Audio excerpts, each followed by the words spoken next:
Hey everybody, this is Lee Zephyr here from the Lee Zephyr Books channel. Make sure I get good position here for the next video.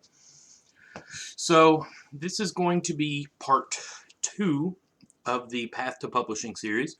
Promise you guys a steady flow of video, so I'm going to try to hold true to that promise. So here it is, part number 2, part number dos, if you will. So as promised in the last episode, just a brief recap. When I was in high school, or when I started in elementary school, actually I'd written a few short stories.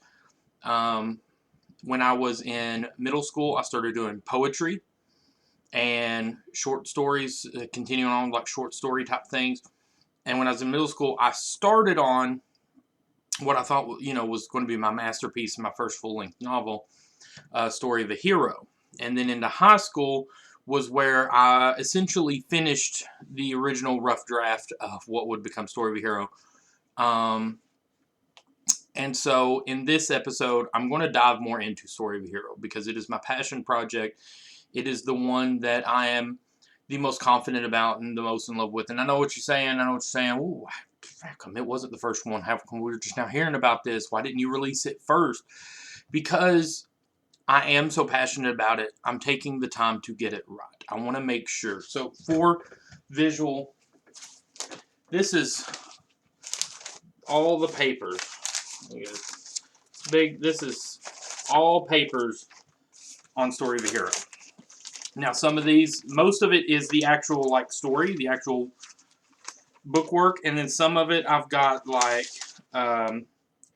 pages where it's just character descriptions. Some of these I've got that are literally just character descriptions and little lists for the book. That's when you know when you've got lists about each of the characters.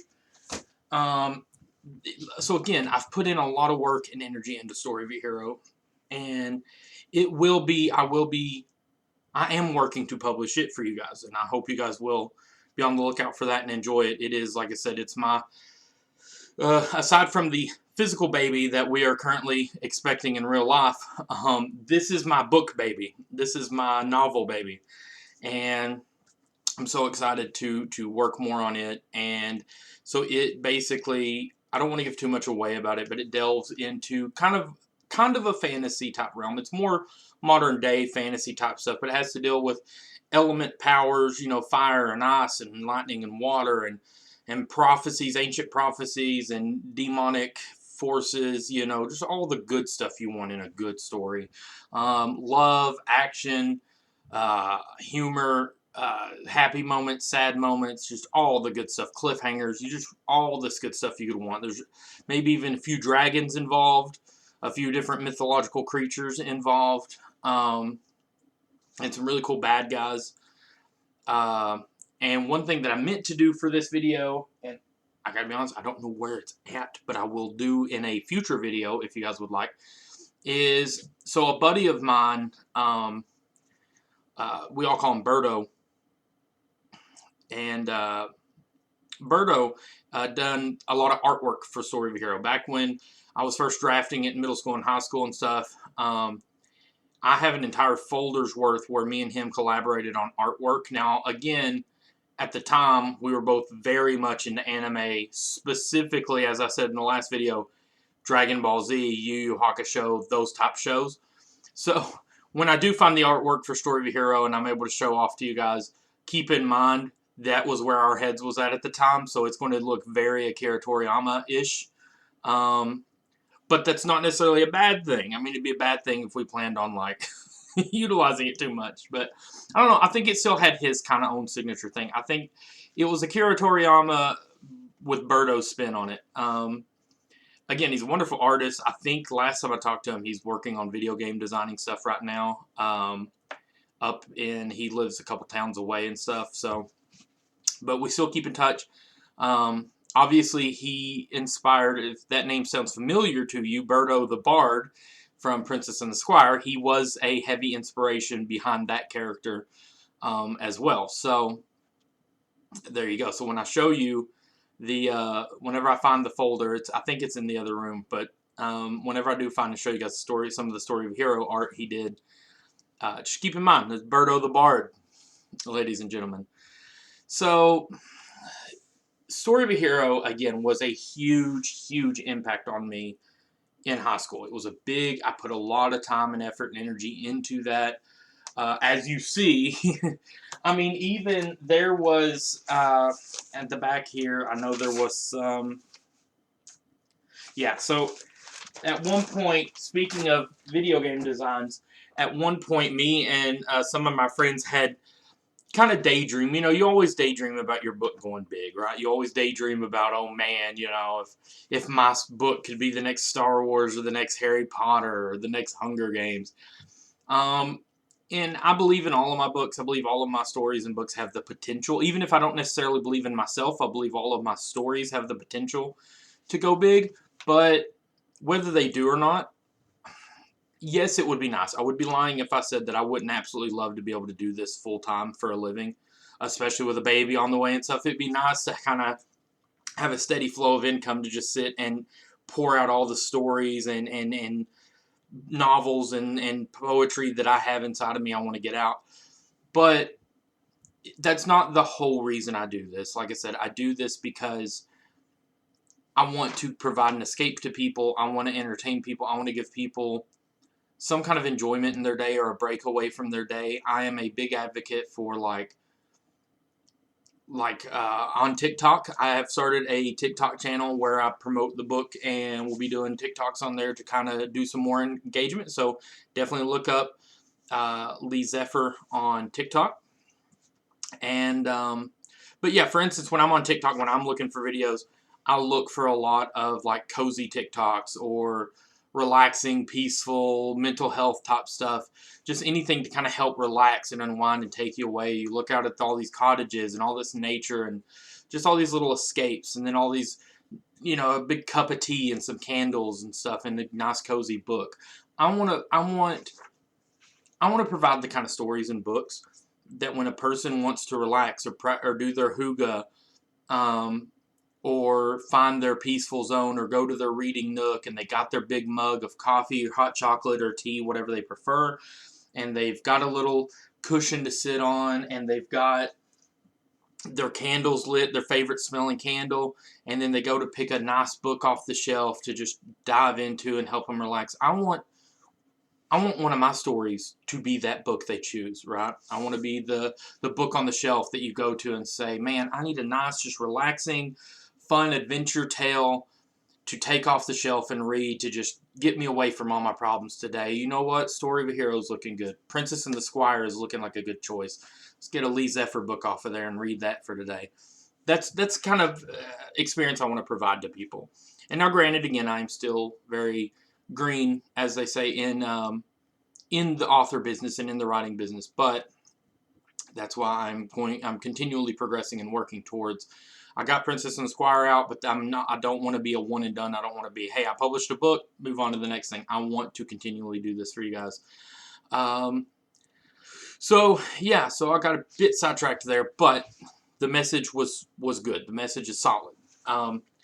So out of high school, when I was in high school, I pretty much finished this. And I had papers where I daydreamed about if it got big and had a video game made of it. We daydreamed on which characters would be the fighters in the game. It'd be like a fighting game, and which scenes in the story would make for good levels or stages to play in, like arenas to fight in. And so which moves would make it into the game. So all this fun kind of stuff. And but like I said, you see how much, you know. So at that time, again, I didn't really know how publishing worked, and it was just a rough draft, and it needed a lot of editing.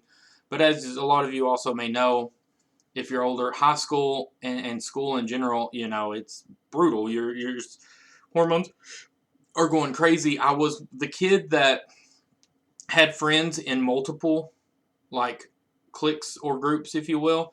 I had my cousin and a couple of his friends that I was friends with on the football team.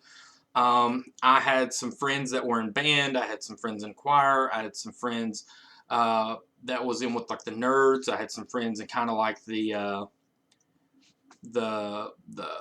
more rebellious kids that kind of hung out over beside the bleachers and stuff during gym, you know.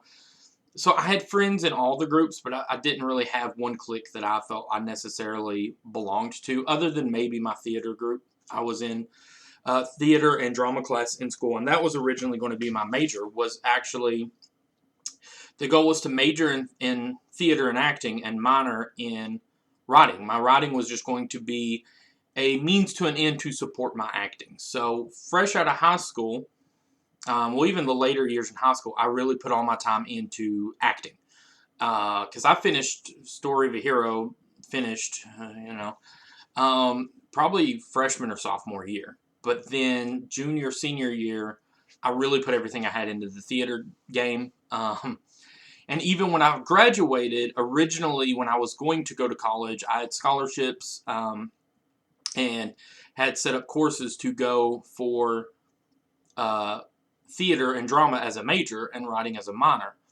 So the year that I was supposed to start college, we got hit with a real bad blizzard. And I was just going to community college. I ended up, even with the scholarship to one of the other colleges, it wasn't a big enough scholarship to pay the way. And we was in that kind of middle bracket where, due to funds being what they were, it was just going to be easier and cheaper and more affordable for me to go to community college, which even then was going to cost a bit because they didn't have like scholarships and stuff for the theater and drama program like some of the other schools would have. But we got hit with a bad blizzard and was snowed in, iced in pretty bad. So I was already looking at missing my first week of college, and it was just, I was nervous about it. To be fair, I got real bad cold feet, no pun intended, because I was starting in the winter semester there in January, February, and so I ended up just deciding not to go. I decided it'd be better off to just wait. Honestly, at the time, it wasn't that I didn't want to go. I was just going to wait till the next semester and then start was the goal. But during that time that I was taking a year off, so to speak, before trying to go back to college, I ended up getting jobs. Obviously, you know, as you do, I started work, and I found work and spent a lot of time hanging out with friends and just learning kind of how to exist outside of high school and adulting, and kind of enjoying that first little bit of a year, and then learning about working, learning how jobs worked. My first job, I should let it be known, I hate conflict. I'm very easily, like, I don't like any kind of conflict, and I don't like people to be mad at me. I'm a people pleaser in the worst kind of way. So, yeah, so I ended up leaving my first job because someone was talking about me. I heard that someone was talking about me on the job, and it made me feel bad, and so I quit, which was dumb because then I spent the next forever trying to find another job, and I learned my lesson real quick. Don't just quit because somebody else has a problem with you. If it's a good job, stick with it. If it's a paying job, stick with it. Which is the lesson I would continually, repeatedly learn over the years. But so what we'll come to next. So we're going to end this part here, and then I'll probably go ahead and try to shoot part 3 while we can.